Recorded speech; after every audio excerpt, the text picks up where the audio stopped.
President Trump ticked off as images reportedly show Chinese ships selling oil to North Korean ships. And if true, this violates a UN resolution. The president taking to Twitter saying he's very disappointed. So now the big question is, how can we deal with North Korea if we can't trust China? Gary, what do you think?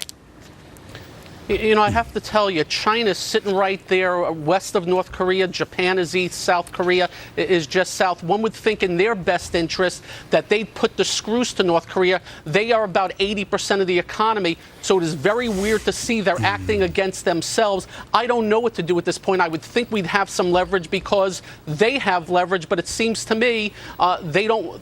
They want to keep doing what they're doing. I don't know what the answer is, except there's going to be some sort of trade war, and that's not going to be good for anybody. Yeah, David, it's tricky. It's very tricky here. First off, China denies that they're violating the UN resolution and they're violating sanctions. Nonetheless, you have these instances of them delivering oil via ship to North Korea. Do you enforce sanctions on China?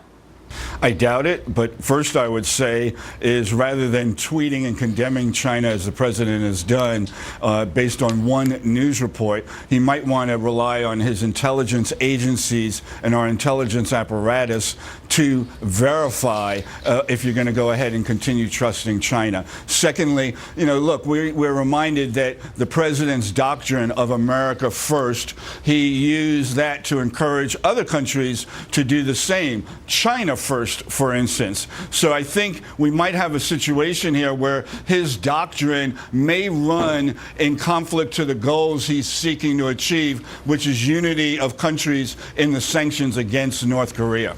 Yeah, but Gina, this is what Trump is good at: negotiating, using his will, his might to get someone to do what they don't want to do. Is it not working with China?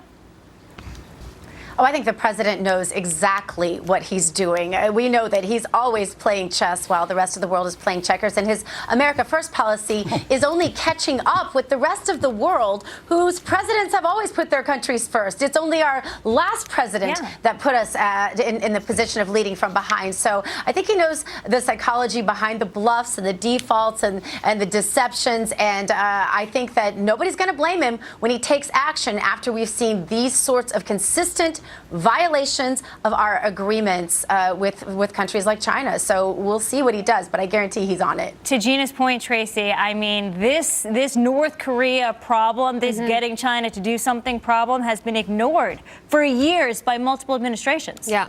You know, I think at this point, China is a little more afraid of North Korea than the U.S., so I think maybe President Trump says he's been soft working with them. Maybe we need to sweeten this up, maybe a little more trade-friendly approach. I don't know at this point, because he's also said in the New York Times interview that if they don't help with North Korea, I do what I want to do. What does that mean exactly? Where do we go from here? We don't know. What is the tipping point? When is the military option executed? We do not know. But coming up, the one investment in 2018